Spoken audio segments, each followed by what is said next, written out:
Handang-handa na sina Angelica Panganiban at Greg Homan para sa kanilang ikalawang seremonya ng kasal na gaganapin ngayong weekend sa Siargao.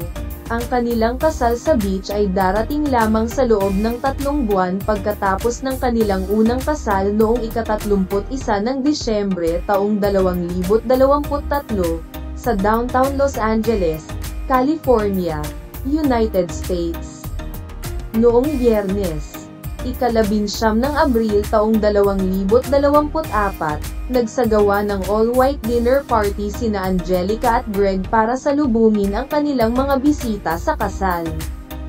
Ginanap ang party sa Anara, Siargao, na siyang venue din ng beach wedding ng mag-asawa. Ang Anara, Siargao, isang kamakailang itinatag na boutique resort, ay pag-aari ni Natalia Zobel, anak ni Inigo at Mary Chris Zobel. Ayon sa opisyal na website ng resort, ang Anara ay nangangahulugang sinag ng liwanag sa Arabic. Matatagpuan sa Sitio Lisab Purok 2, Barangay Malinaw, General Luna, Surigao del Norte, Pilipinas. Ito ay maginhawang matatagpuan 20 minuto lamang ang layo mula sa General Luna, ang makulay na sentro ng Siargao. Sa panayam ng Vogue Philippines, nagsimula ang pag-iibigan ni Natalia kay Siargao noong 2007 sa kanyang unang surfing trip sa isla kasama ang mga kaibigan. Noong 2010, nabihag sa pang-akit nito.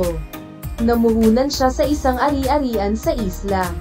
Gayunpaman, noong kalagitnaan ng 2021 ay sa wakas ay binuksan niya ang kanyang boutique resort. Sa kasamaang palad, pagkaraan lamang ng 4 na buwan, ang bagyong Odette ay nagdulot ng kalituhan sa isla. Noong Disyembre taong 2022, muling binuksan ng Anara ang mga pintuan nito at naging isa sa mga pinahahalagahang kayamanan ng isla ng Siargao. Nag-aalok ang Anara ng 6 na suite, una, Salakot Suite, pangalawa, Garden Suites, at pangatlo, Poolside Suite. May opsyon ang mga bisita na i-book sila ng isa-isa o bilang isang pribadong bilya. Ginagarantiyahan ng resort ang higit na mataas na antas ng kaginhawahan para sa salakot at poolside suite nito. Bawat isa ay nilagyan ng alinman sa panloob o panlabas na shower, maluwag na kwarto, at itinalagang reading nook para sa mga pool suite.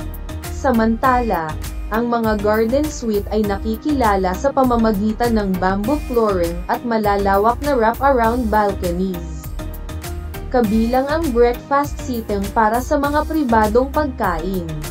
Kasama sa mga amenities sa resort ang Wi-Fi, shared guest kitchen, direktang beachfront access, pati na rin ang eksklusibong access sa pribadong pool at mga lokasyon ng hapunan, perpekto para sa intimate gatherings at celebratory occasions. Ang bawat suite sa Anara, Siargao ay nangangailangan ng hindi bababa sa 2 gabing pamamalagi. Narito ang mga rate para sa 2 gabing pamamalagi sa resort, spanning 85 square meters. Ang Salakot Suite ay nag-aalok ng king-sized bed na sinamahan ng mga nakamamanghang tanawin ng Malinaw Beach at Daco Island. Nagtatampok ang suite na ito ng maluwag na banyo at balkonaheng kumpleto sa daybed.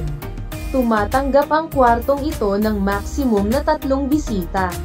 Maaaring magpareserba ang mga bisita para sa 2 gabing paglagi sa halagang 83,160 pesos. Nagtatampok ang garden suites ng bamboo flooring at wrap-around deck at balkonahe. Ang garden suite with deck ay nagkakahalaga ng 42,800 pesos para sa 2 gabi. Samantala, ang garden suite with balcony ay nagkakahalaga ng 47,600 pesos, para din sa parehong tagal. Nag-aalok ang resort ng 3 poolside suite, bawat isa ay nagtatampok ng outdoor shower, maluwag na kwarto, at reading nook. Ang poolside suite na may king bed number 1 ay nagkakahalaga ng 40,800 pesos para sa 2 gabing paglagi. Ang poolside suite na may double bed number 2 ay nagkakahalaga ng 30,200 pesos para sa parehong tagal. Samantala, ang poolside suite na may king bed number 3 ay nagkakahalaga din ng 40,800 pesos. Ang pag-book ng lahat ng suite sa Anara Siargao para sa 2 gabing pamamalagi ay nagkakahalaga ng 285,360 pesos. Maaaring i-book ang mga kwarto alinman sa pamamagitan ng opisyal na website ng resort o sa pamamagitan ng Klook. Huwag kalimutang mag-like, comment at subscribe sa channel na ito.